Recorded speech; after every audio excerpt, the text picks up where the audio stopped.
Aloha Warriors, Sensei Joshua Loya and Sensei Andrea Loya. Aloha. From Guardian Quest Martial Arts and Blind Community Martial Arts, here to teach you simple technique number 2. This is a defense largely against a wide punch, and it'll look a lot like one of the techniques from Simple Tech or from Two Hand Series. So pardon the noise. Our downstairs neighbors are having fun, and they got a dog that's very vocal. But we'll get to that to the technique as best we can. All right. So again, it's going to look a lot like Two Hand Series. The second one in Two Hand Series is the 2-hand block. So I'll go ahead and face into Andrea. And remember, obviously, am I going to just fight like that? No, I'm not. But the reason I did it that way is largely for safety purposes, because I want to make sure if I do hit her, I want it to be an open hand and not end up like plowing her and getting her in the temple. That's not good. Want the bad guy to be the one that gets hurt, not your training partner. So, and remember, go back and the same details that we covered in the previous video in Two Hand Series when we went through those, the same details on the footwork still hold, because this is largely the same technique with some additional pieces connected.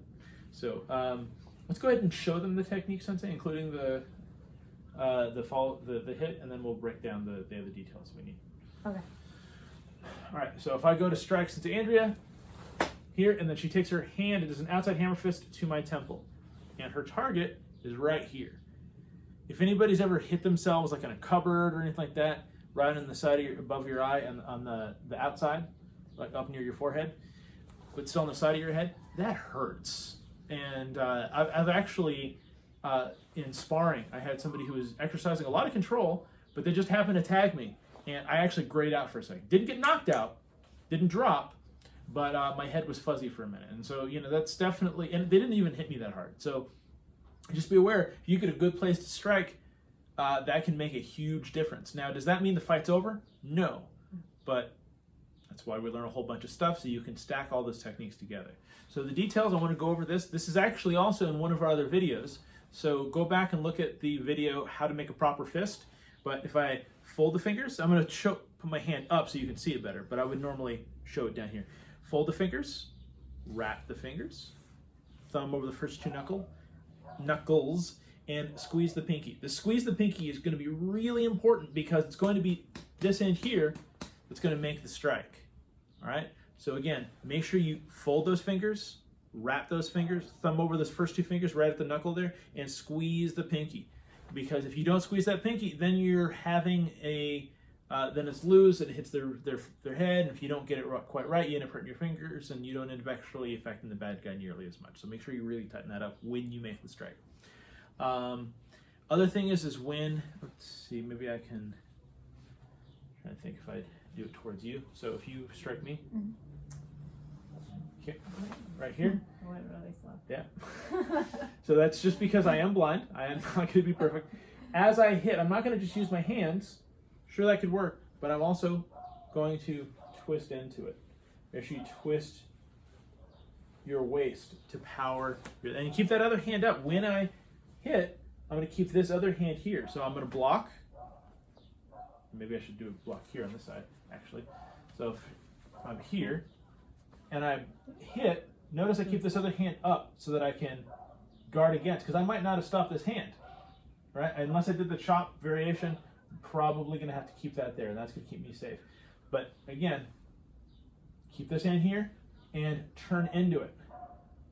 And again, if that's not enough to subdue them, you stack it with the other techniques that you will learn studying with us at Guardian Quest Martial Arts Dojo.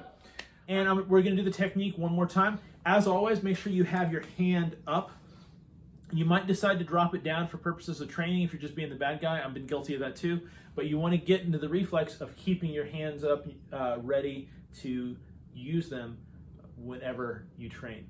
Because you don't want to have the bad habit of keeping your hands down when a real life situation comes up. So we're going to do the technique one more time.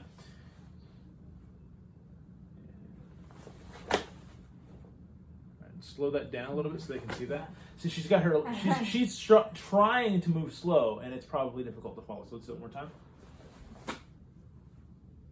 She gets that right on my temple here.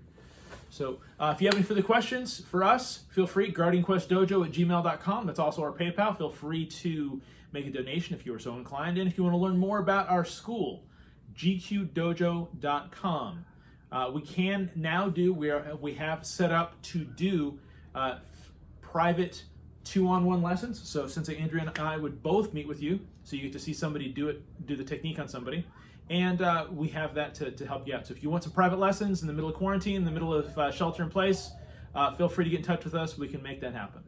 All right, as always, strive to be guardian strong. Strong on the inside, strong on the outside.